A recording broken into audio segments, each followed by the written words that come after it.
was in 1991 on the 18th of October, the day the Wilukel and Gilderoy were killed, when pilgrims from Rana Parish rode bicycles to come up to Paimon here, a distance of about 70 miles, I would say 70 miles, or about 90 kilometers or so.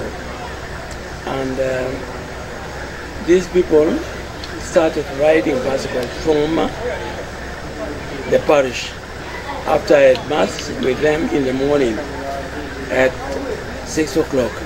So by 7 o'clock I blessed them and started riding. There were only 12 bicycle riders, only 12. And I gave them red flags. And the red flags indicated the martyrdom. And then also the 12 was a sign of the disciples of Jesus Christ 12. So I sent them in front. I came driving a pickup so that I could get those who have got problems along the road. And then I would come. So they came without problem up to Paibon. And the same day, that was really wonderful. We had mass here in Wipolo. There were two priests, Father Otolini, Paul Otolini, who was the parish priest of Kalongo. Unfortunately, he has died some years ago, and myself. And the congregation were only 70 people, right in just there in front of where they were playing the cards. That is where we had the mass, without any shelter, without anything. And we had an elder in my car who was called Deodato. And there was called Deodato, and that doctor.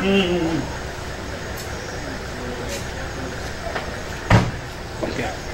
So in my car, I had Data Deodato.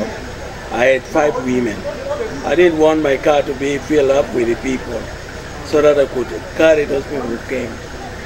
Now, after the celebration of the martyrs, these people, the 12 people, the 12 men, went back to change. I'm telling you the truth. They went back changed. They were spirit filled, because whereas they were going, they were sounding the horns, sounding the horns as they were moving. And as they were sounding the horns, people were wondering, because it was time of war, and they were wondering what was the problem. Then they realized that they came to Paimon to honor the Wudukelo and Jilderwa. So the first year, 1991, we were very few. The next year, there were very many people who actually entered into the group, and they came up to Paimon. And from there, when the Pope came here in 1993, a number of people came. So this priest here, I don't know whether you can take his photograph. This priest here. Yeah. Many people were pouring in. Many parishes now started coming in. Many parishes started coming in to the pilgrimage. All right. The thing that made them come is because of our insistence in going and telling them about what these heroes did. The Wudukelo and Jilderwa. And then I used to bring the sister of Gildo himself. The sister of Gildo, I used to bring her here to Paimon. So she used to come to honor the brother, the mother. She was by then a big woman. So that is how it started off. And then when the Pope came here, it motivated us to even have more vigor to come for the pilgrimage here. We had there were many people. And you have seen today, from 1991, when we started, we were only 70. There were only 70 people in the congregation, and 2 priests. And now you see the number of people who have come today is quite a number. It's the work of God. And I feel very happy. Now I want to tell you that we have some favors from the Wudukelo and Jilderwa. For me, myself, you can see this hand of mine, and see these hands of mine. I was ambushed and I was shot, as I was told, 9 bullets. Here it was shattered. This one was to be amputated, and here we have bullets everywhere in the body.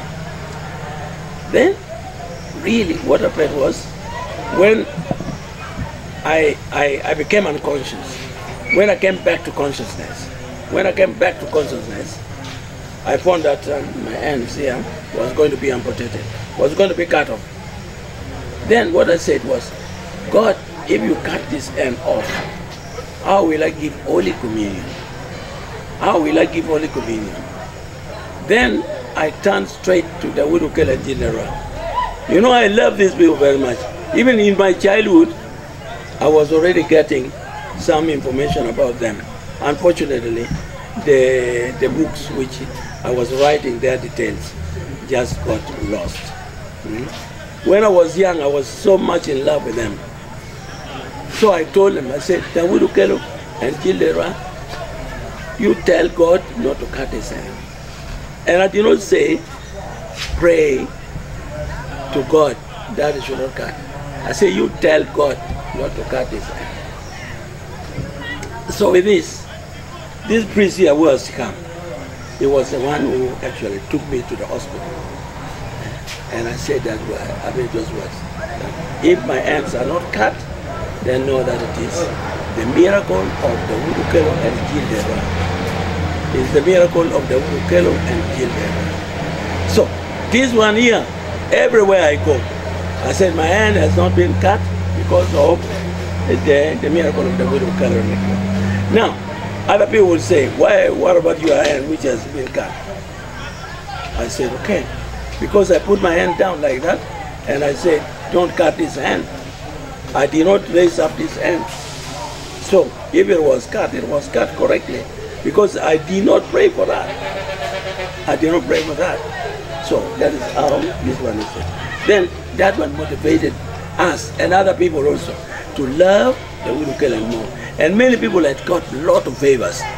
They had a lot of favors. So, they were energized with a lot of favors. They were energized with a lot of teaching here. They were energized to come and then make really the Wudukelo and Gildera intercede for them. You know? And then what happened to me, also I can give you some of the story.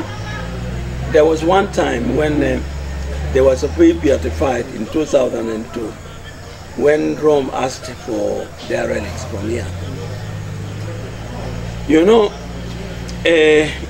when they were killed, they were not buried. They threw them on the anthill, so that they would rot there, and then the hyenas would eat them. Here there were areas of wild animals. Here it was an area of wild animals.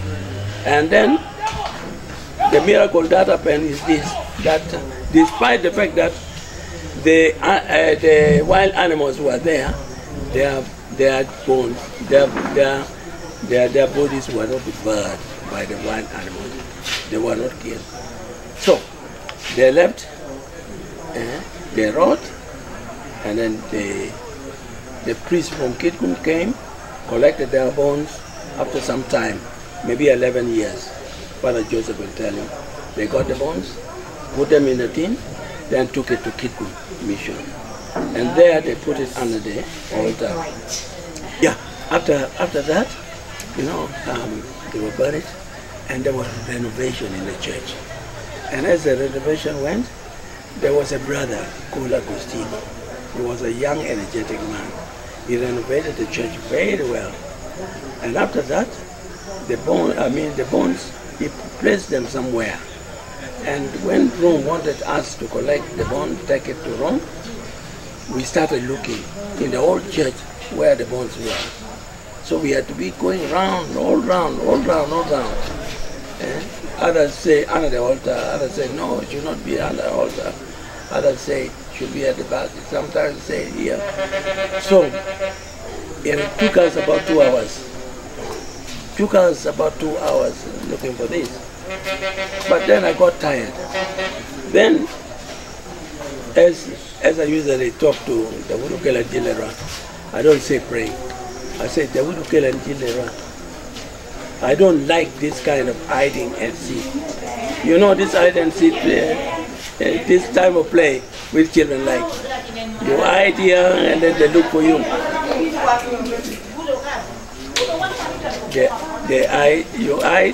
You hide and seek. I think you have that. Yeah, that play. Then I told her, I said, the Wudukelo and Gildera, I don't like, I'm tired of this hiding and seek. Where are you?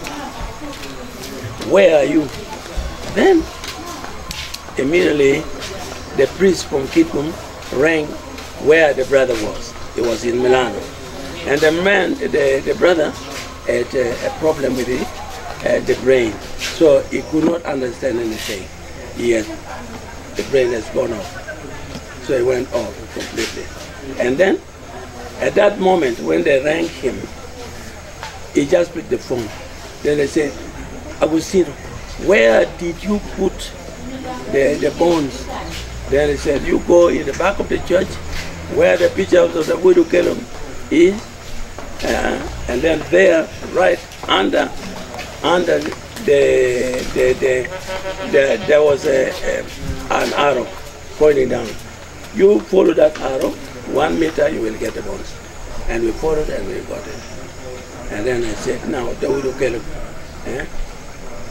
I talk with them like that, you know, that why are you being hiding? I need you. So that is how it is. And that is how it motivated also me and other people, you know.